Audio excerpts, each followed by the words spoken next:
When people do psychedelics and they're coming out of that space, or like right afterwards, is there something going on in the brain that's like really fertile ground for planting a new seed or change? Yeah, I think so. And you know, one of the models that I've introduced is this relaxed beliefs under psychedelics model, rebus. It works phonetically.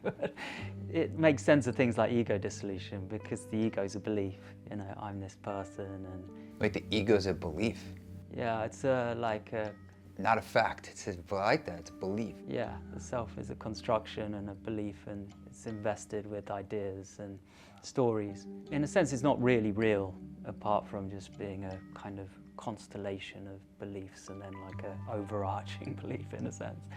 And that goes away, you know, it sort of gets scrambled up under a big dose of a psychedelic, and that's ego dissolution. It can be scary too. Yeah, terrifying, because it feels like you're dying. Because when you die, maybe it's the self or the ego that dies. After the experience, there seems to be a sort of after the Big Bang kind of effect, a window of plasticity, we would call it, a window for further change to happen. Because you relax your beliefs under the drug, but they're still kind of relaxed. And you're in more of a sort of pliable state of mind. You have a generalized ability to change, to be flexible, to be adaptable. And that's where further insights can come, and maybe where there's an opportunity to work on things like more healthy ways of being. So people are in some ways pretty vulnerable or susceptible in those states at the end of the experience. And there you might think of ethical considerations like don't bring in some beliefs, like don't try and indoctrinate this person with some stories, some new stories.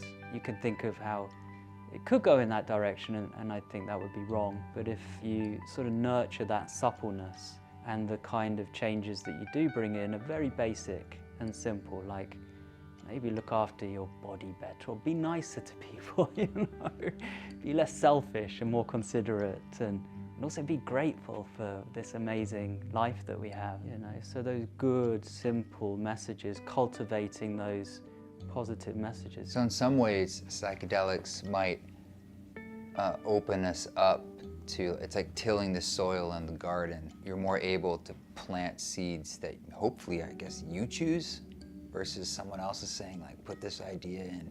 Yeah. Maybe it's uncovering like the weeds away. And so you're able to be like, okay, I think I know maybe what's important to me. I think that's a really good analogy. Yeah, it is like tilling the soil, and there's a freshness there, and then you plant good seeds. And you know, teachers like Thich Nhat Hanh would often speak to that principle of cultivating good seeds, putting, you know, good things into your body and into your mind.